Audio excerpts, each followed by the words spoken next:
Indian national movement, इसकी शुरुआत कब से? 1885 से लेकर के और आजादी तक मानी जाती है। कब से कब तक मानी जाएगी? तो 1885 से लेकर के कब तक मानी जाएगी? 1947। और पूरे IMM को कुल कितने भागों में बांट देते हैं? तो 3 भागों में बांट करके पढ़ते हैं। कितने भागों में? 3 भागों में बांट करके पढ़ते हैं। केवल सेट के भर का बताऊंगा बस, और डिटेल नहीं जाना। कितने भागों में बांटते हैं? 3 भागों में बांट देते हैं। पहला भाग है जिसे कहते हैं उदारवादी। क्या बोलते हैं? उदारवादी। दूसरा है जिसे कहते हैं उग्रवादी। क्या कहते हैं? उग्रवादी। और तीसरा चरण जो है उसे कहा जाता है गांधीवादी। क्या बोलते हैं? गांधीवादी कहते हैं। उदारवादी चरण जो है इसकी शुरुआत 1885 से 1905 तक मानते हैं।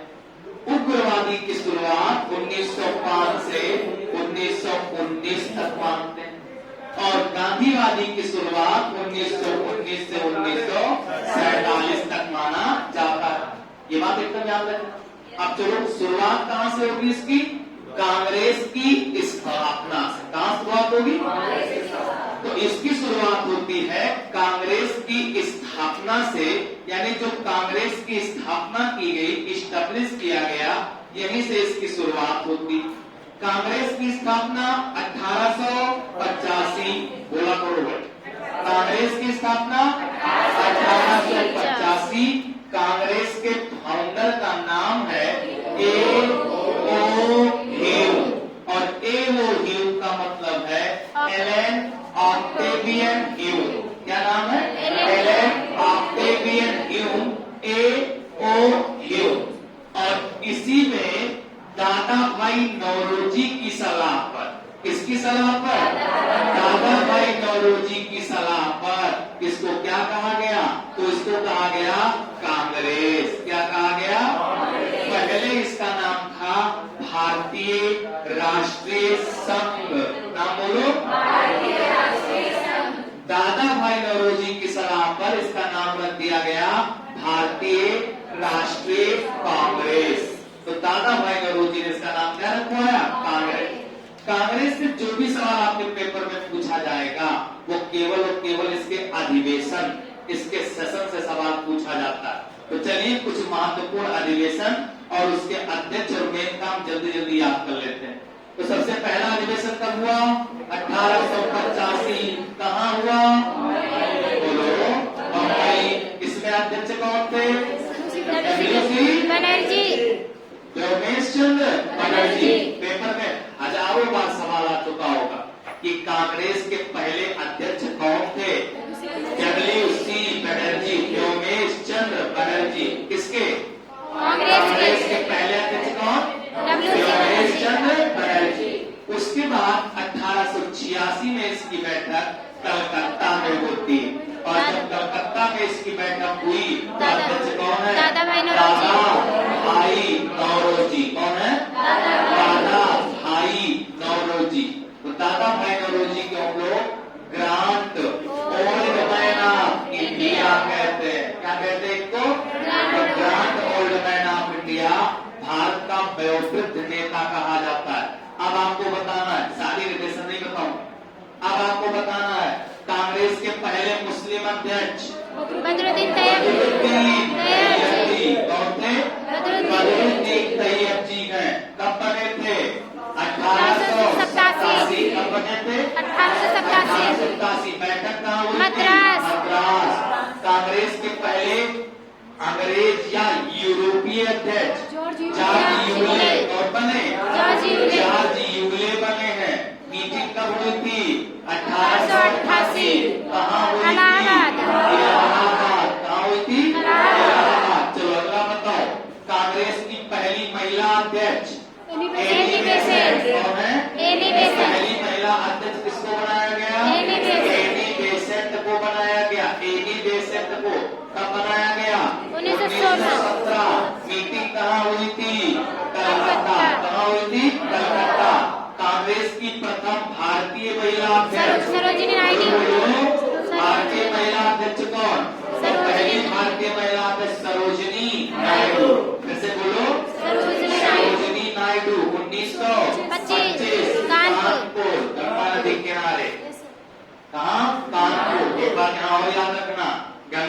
किनारे सबसे बड़ा शहर कौन सा है? कानपुर। याद रखना। तो ये भारतीय महिला अध्यक्ष कौन बन गई? सरोजिनी नायडू। कौन बन गई? सरोजिनी नायडू। 1925 कानपुर। चलो फटाफट बताते रहो, स्पीड तो तेज नहीं है, सही है? बोलो क्यों धीरे धीरे? सही है ना? चलो जल्दी जल्दी फटाफट फटाफट। अब चलो जल्दी से आपको बताना है भैया कि कांग्रेस के किस अधिवेशन में पहली बार वंदे मातरम गाया गया? 1911 में 1896। कैसे बोलो? 1896। मीटिंग हुई कलकत्ता में। कहाँ हुई? अध्यक्ष का नाम बोलिए। रहमतुल्लाह सयानी। कैसे बोलो? रहमतुल्लाह सयानी। रहमतुल्लाह सयानी। इसमें पहली बार क्या गाया गया? वंदे मातरम। वंदे मातरम। वंदे मातरम को लिखने वाले बंकिम चंद्र चटर्जी। किसने लिखा है? बंकिम चंद्र चटर्जी ने कहा लिखा है? वंदे मातरम।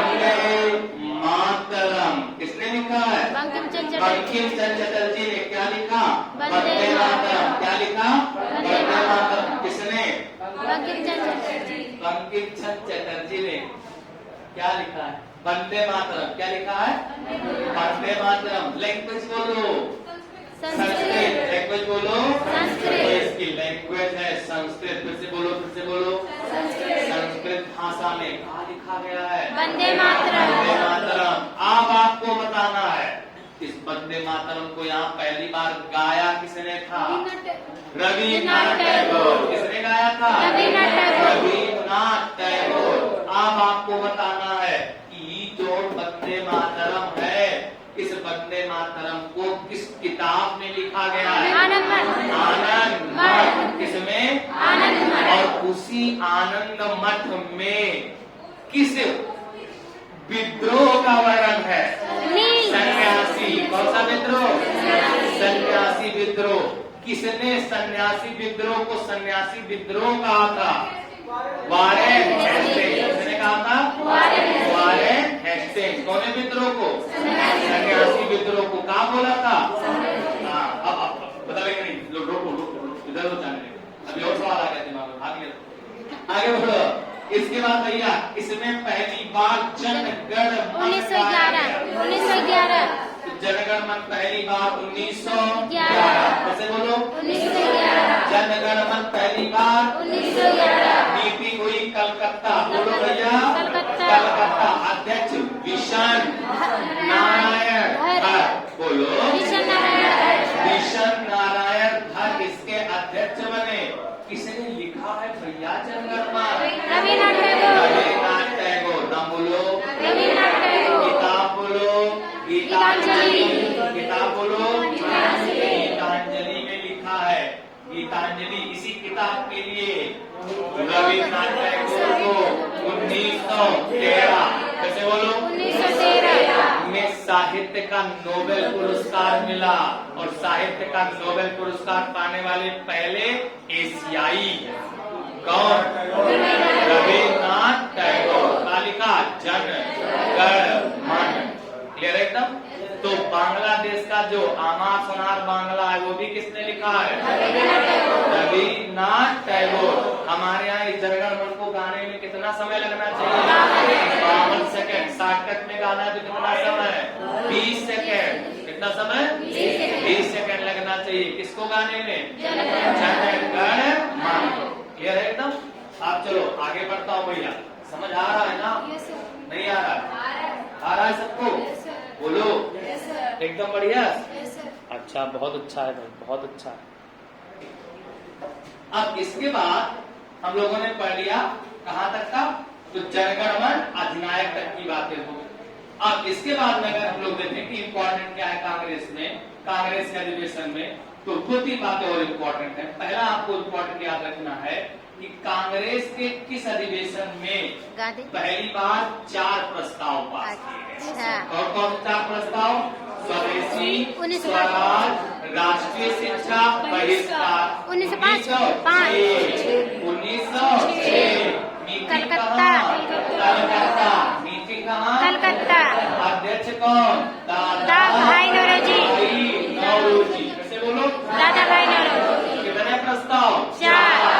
से बोलो स्वदेशी, स्वदेशी, स्वराज, स्वराज, राष्ट्रीय शिक्षा, राष्ट्रीय शिक्षा, बहिष्कार, बहिष्कार। ये चारों प्रस्ताव 1906 के कलकत्ता अधिवेशन में जिसके अध्यक्ष दादा भाई नौरोजी, दादा भाई नौरोजी। मान लो ये ना पूछे, उसके मन में आ जाए कि बंग भंग की निंदा किस अधिवेशन में की गई? 1906। 1900 मीटिंग कहाँ? बनारस। मीटिंग कहाँ? बनारस। अध्यक्ष कौन? राष्ट्रीय गोपाल कृष्ण गोखले। गोपाल कृष्ण गोखले गांधी बाबा के गुरु हैं। कौन? गोपाल कृष्ण गोखले। गोपाल कृष्ण गोखले किसके गुरु? गांधी जी। गांधी बाबा के गुरु। नाम बोलो। गोपाल कृष्ण गोपाल गोखले। कृष्ण गोखले। कौन सा? गोपाल कृष्ण गोखले। 1905 का 1905। 1905 क्लियर है। इसमें भंग भंग की निंदा। किसकी निंदा? भंग भंग। भंग भंग की खूब जमकर निंदा की गई। फिर भैया इसके बाद आओ, ज्यादा समय नहीं है। 1907 सूरत। सूरत। किसी में कांग्रेस नरम दल और नरम दल। नरम दल में बट गया। किसमें बट गया? नरम दल। नरम दल में। और किसमें? नरम दल। नरम दल में। कौन बट गया? सूरत। किसमें? कांग्रेस बट गया। किसमें? नरम दल। नरम दल। मीटिंग कहाँ? सूरत। अध्यक्ष का नाम? रासबिहारी बोस। रासबिहारी बोस। चलो इसके बाद भैया आपको इम्पोर्टेंट याद रखना है। कौन सा? 1924। बोलो बेलगाम। 1924। बेलगांव कहाँ? कर्नाटक। 1924 कहाँ भैया? बेलगांव। और बेलगांव 1924 में पहली और आखिरी बार किसको होगा? गांधी जी। तो महात्मा गांधी पहली और अंतिम बार अध्यक्ष कब बने? 1924। मीटिंग कहाँ हुई? बेलगाम। बेलगांव। कहाँ हुई? बेलगांव। फिर आपको इसमें इम्पोर्टेंट याद करना है भैया, पूर्ण स्वराज की मांग कब की गई? 1929। बोलो बोलो। 1929। मीटिंग कहाँ? लाहौर। कहाँ मीटिंग? लाहौर। 1929। मीटिंग कहाँ? लाहौर। फिर से बोलो। लाहौर। लाहौर। फिर से बोलो। अध्यक्ष है नेहरू। नेहरू। कौन है? पंडित नेहरू। इसी में पहली बार किसकी मांग? पूर्ण स्वराज। पूर्ण स्वराज। कौन स्वराज? पूर्ण स्वराज। कंप्लीट स्वराज की मांग की गई। और अगला एक और खाली याद कराऊंगा। 1931 कराची अधिवेशन। बोलो जल्दी। कराची अधिवेशन। कराची अधिवेशन के अध्यक्ष सरदार वल्लभ भाई पटेल। फिर से बोलो। सरदार वल्लभ भाई पटेल। सरदार वल्लभ भाई पटेल। इसमें पहली बार मूल अधिकार। मूल अधिकार की मांग की गई। किसकी मांग की गई? मूल अधिकार। मूल अधिकार की मांग कब की गई? 1931 कराची सेशन। और बस याद रखना 1939 कौन सा अधिवेशन? त्रिपुरी। कौन सा अधिवेशन? त्रिपुरी। और उस त्रिपुरी अधिवेशन में कांग्रेस के 2 उम्मीदवार अध्यक्ष पद के, एक नेताजी सुभाष चंद्र बोस और दूसरे पट्टाभी सीतारमैया। गांधी समर्थित कौन? पट्टाभी सीतारमैया। पट्टाभी हार गए। नेताजी सुभाष चंद्र बोस जीत गए, लेकिन गांधी जी से अनबन होने के कारण उन्होंने इस्तीफा दे दिया। और फिर कौन लीड करता है? राजेंद्र प्रसाद। डॉक्टर राजेंद्र प्रसाद। और एक जो मैं बताने जा रहा हूँ एकदम पेट में लिखा हुआ सवाल क्या है कि किस अधिवेशन में राष्ट्रीय नियोजन समिति बनाई गई थी? 1938। बोलो। 1938। राष्ट्रीय नियोजन समिति किस अधिवेशन में? 1938। एक बार और बोलो। 1938। अधिवेशन हो रहा है हरिपुरा। अधिवेशन बोलो। हरिपुरा। अधिवेशन बोलो। हरिपुरा। और इस अधिवेशनों अध्यक्ष है नेताजी सुभाष चंद्र बोस। फिर से बोलो। नेताजी सुभाष चंद्र बोस। नेताजी सुभाष चंद्र बोस। और याद रखना इसमें जो राष्ट्रीय नियोजन समिति बनी, नेशनल प्लानिंग कमेटी बनी, उसके है जवाहरलाल नेहरू। कौन बनाए गए? जवाहरलाल नेहरू। पंडित जवाहरलाल नेहरू बनाए गए। इसके अलावा कांग्रेस के बारे में कुछ नहीं याद करूंगा। आप सीधे कहाँ ले चलूंगा आपको? तो सीधे आपको ले चल रहा हूँ भैया कहाँ? तो सीधे लेके चल रहा हूँ। अच्छा 1916 लखनऊ अधिवेशन है। हाँ पूछ सकता है भाई। 1916 का जो लखनऊ अधिवेशन है इसमें अंबिका चरण मजूमदार अध्यक्ष है। कौन अध्यक्ष है? अंबिका चरण मजूमदार। अंबिका चरण मजूमदार। और इसी में नरम दल और गरम दल पुनः एक हो गए। कांग्रेस और मुस्लिम लीग के मध्य समझौता हो गया। किस किस के बीच? कांग्रेस और मुस्लिम लीग के मध्य समझौता हो गया। और नरम दल गरम दल का हो गए, एक हो गए। बस और कोई इम्पोर्टेंट नहीं है। अब सीधे कहाँ पहुँचते हैं? आप आते हैं, हम सीधे आपको ले चलेंगे। अभी कोई उग्रवादी नहीं बताएंगे। गांधी बाबा के बारे में थोड़ा देखेंगे तो सबसे इम्पोर्टेंट सेगमेंट यहाँ देखिएगा सर। तो 2 अक्टूबर 1869 को गांधी बाबा का जन्म हुआ। इनके पिता का नाम बोलो। मोहनदास नहीं, करमचंद गांधी। इनके पिताजी का नाम करमचंद गांधी। और मम्मी का नाम पुतली बाई। पुतली बाई। क्या नाम था? पुतली बाई। तो पिता करमचंद गांधी, मम्मी पुतली बाई। पुतली बाई। और इनका नाम मोहनदास करमचंद गांधी। इसलिए पूरा नाम क्या हो गया? मोहनदास करमचंद गांधी। अब इनका विवाह किसके साथ हुआ? कस्तूरबा गांधी। इनका विवाह होता है कस्तूरबा गांधी के साथ। और इनसे इनको 4 संतान प्राप्त होती है। कई लड़के? 4। दुईलाल, हरिलाल, मणिलाल, मणिलाल, बोलो हरिलाल, हरिलाल, मणिलाल, रामदास, देवदास, रामदास। ये इनके बेटे थे। और जमुना लाल बजाज। ना बोलो। जमुना लाल बजाज।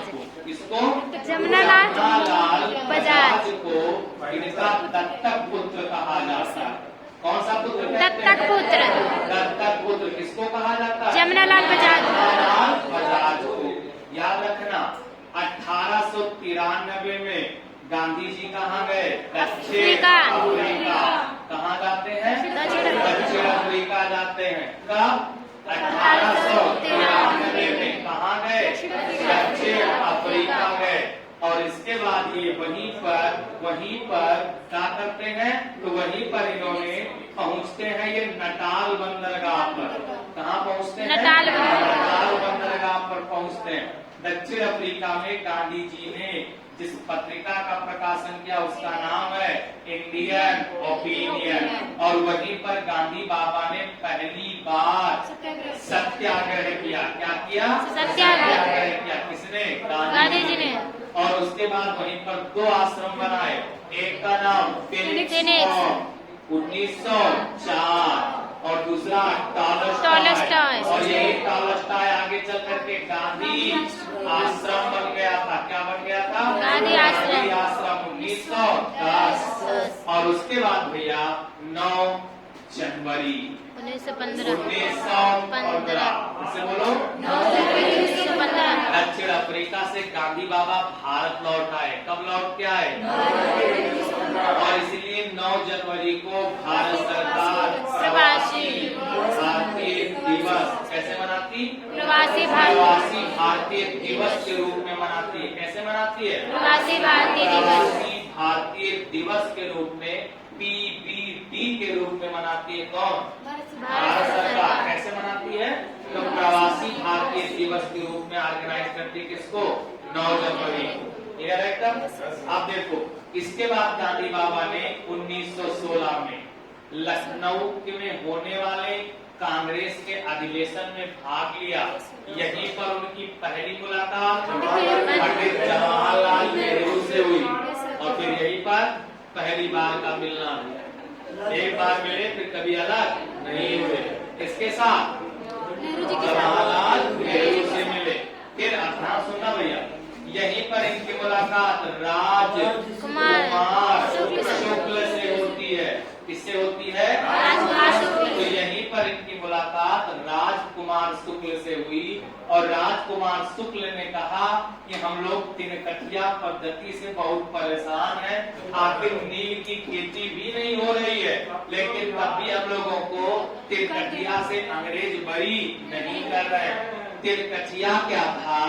तो जो तिनकठिया पद्धति है, इस तिनकठिया में प्रत्येक किसान को अपने टोटल इरिगेटेड लैंड के 3/20 भाग पर नील की खेती करना अनिवार्य था। क्या बोलते इसको? तिनकठिया। तिनकठिया की शिकायत राजकुमार शुक्ल ने गांधी जी से की। गांधी जी ने कहा जब भी आंदोलन शुरू करना मुझे बुलाना, मैं तुरंत आऊंगा। कब आंदोलन शुरू हो रहा है? 1917 बिहार के चंपारण में। बिहार के चंपारण में राजकुमार शुक्ल के नेतृत्व में। किसके नेतृत्व में? राजकुमार शुक्ल के नेतृत्व में बिहार के चंपारण में किसानों ने आंदोलन शुरू किया और राजकुमार शुक्ल के आग्रह करने पर इसमें कौन आया? महात्मा गांधी जी आते हैं और इनके साथ साथ इनके सभी अनुयायी आ जाते हैं, जैसे डॉक्टर राजेंद्र प्रसाद, ऐसे तमाम सारे अनुयायी किसके? गांधी जी के। कहाँ पहुँच गए? चंपारण। यहाँ पर गांधी बाबा अपने अनुयायियों को सिखाते समझाते हैं। कुल मिला के आपको टेट के लिए क्या याद करना? एक बात याद करना है कि भारत में गांधी जी का पहला सत्याग्रह कब भैया? 1917 और इसमें गांधी बाबा की बातों को मान करके अंग्रेजों ने तिनकठिया पद्धति को समाप्त कर दिया। ये गांधी बाबा की भारत में पहली जीत है। कौन सी जीत है? पहली जीत है, पहली। फिर 1918 में कहाँ पर?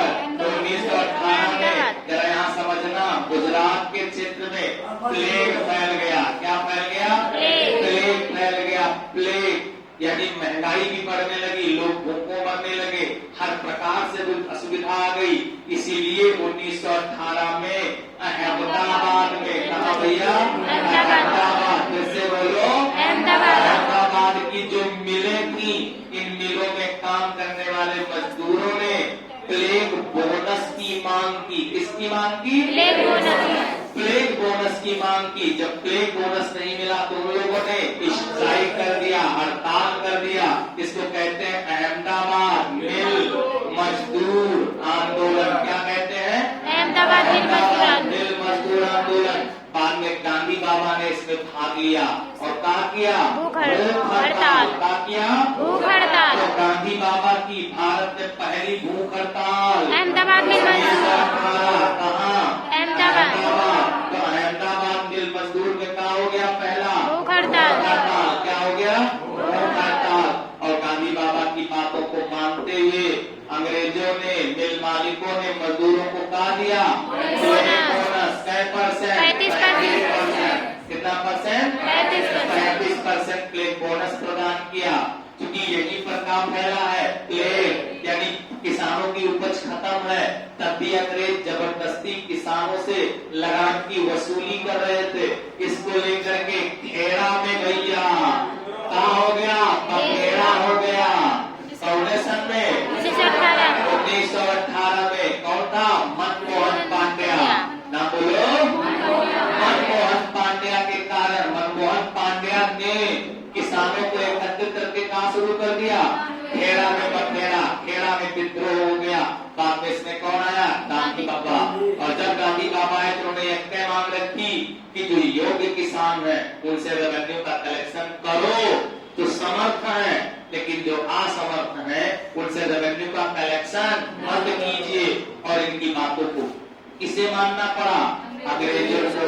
और यहाँ भी गांधी बाबा जीत गए।